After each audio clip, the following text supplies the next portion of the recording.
बच्चों, lesson 3 8th class संश्लेषित रेसे और प्लास्टिक। कपड़े प्राकृतिक या कृत्रिम स्रोतों से प्राप्त रेशों से बनाए जाते हैं और ये रेसे दो प्रकार के होते हैं, प्राकृतिक रेसे और कृत्रिम रेसे। प्राकृतिक रेसे जो हमें जंतुओं से और पौधों से प्राप्त होते हैं, जैसे कपास, पटसन, ऊन एवं रेशम आदि। और जिन रेशों को मनुष्य स्वयं बनाता है उन्हें संश्लेषित या कृत्रिम या मानव निर्मित रेशे कहा जाता है, जैसे नायलॉन, पॉलिएस्टर, टेरिकॉट आदि। रासायनिक पदार्थों की अनेक छोटी छोटी इकाइयाँ मिलकर एक बड़ी एकल इकाई बनाते हैं जो बहुलक कहलाती है। इसे पॉलीमर भी कहते हैं। कपास भी एक प्राकृतिक बहुलक है जो सेलुलोज से बना है। सेलुलोज बड़ी संख्या में ग्लूकोज इकाइयों द्वारा निर्मित होता है।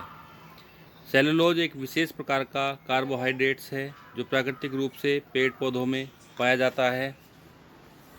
रेयॉन एक प्रकार का कृत्रिम रेशम है जिसे काष्ठ लुगदी के रासायनिक उपचार से प्राप्त किया जाता है। रेयान को कपास के साथ मिलाकर बिस्तर की चादरें बनाते हैं। ऊन के साथ मिलाकर कालीन या गलीचा बनाते हैं। नायलॉन भी एक कृत्रिम रेशा है जो इतना मजबूत होता है कि इससे नायलॉन पैरासूट और चट्टानों पर चढ़ने हेतु रस्सी बनाते हैं जो बहुत मजबूत होती है। नायलॉन का निर्माण कोयला, जल और वायु से किया जाता है। पॉलिएस्टर का एक अन्य प्रकार संश्लेषित रेशा है जिसका उपयोग वस्त्र निर्माण में किया जाता है। एक्रेलिक एक अन्य प्रकार का संश्लेषित रेशा है जो ऊन से के जैसा दिखाई देता है, लेकिन यह कृत्रिम ऊन है।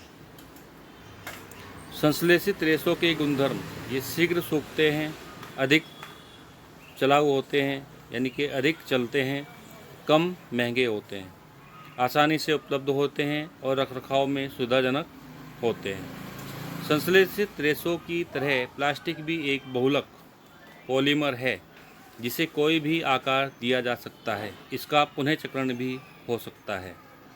ऐसा प्लास्टिक जो गर्म करने पर आसानी से विकृत हो जाता है और सरलतापूर्वक मुड़ जाता है, थर्मोप्लास्टिक कहलाता है। उदाहरण के लिए पॉलीथीन और पीवीसी आदि। Polyvinyl chloride. थर्मोप्लास्टिक प्लास्टिक का उपयोग खिलौने, कंघियाँ और विभिन्न प्रकार के पत्रों के बड़े पैमाने पर निर्माण हेतु किया जाता है। जिन प्लास्टिकों को ऊष्मा देकर नरम नहीं किया जा सकता उसे थर्मोप्लास्टिक जिन प्लास्टिकों को ऊष्मा देकर नरम नहीं किया जा सकता उसे थर्मोसेटिंग प्लास्टिक कहते हैं, जैसे बैकलाइट, मेलामाइन आदि।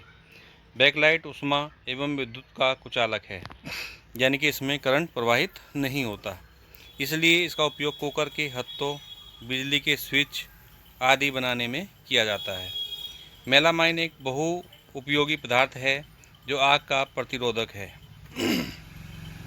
तथा अन्य प्लास्टिक की अपेक्षा इसमें ऊष्मा को सहन करने की अधिक क्षमता होती है। इसका उपयोग फर्श की टाइल्स, रसोई के बर्तन और आग रोधी कपड़े बनाने में किया जाता है। कौन है मेलामाइन?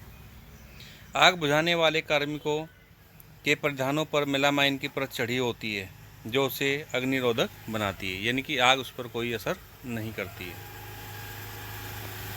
प्लास्टिक वायु और जल से अभिक्रिया नहीं करते हैं। प्लास्टिक ऊष्मा एवं विद्युत का कुचालक है, इसलिए बिजली के तार प्लास्टिक से ढके होते हैं।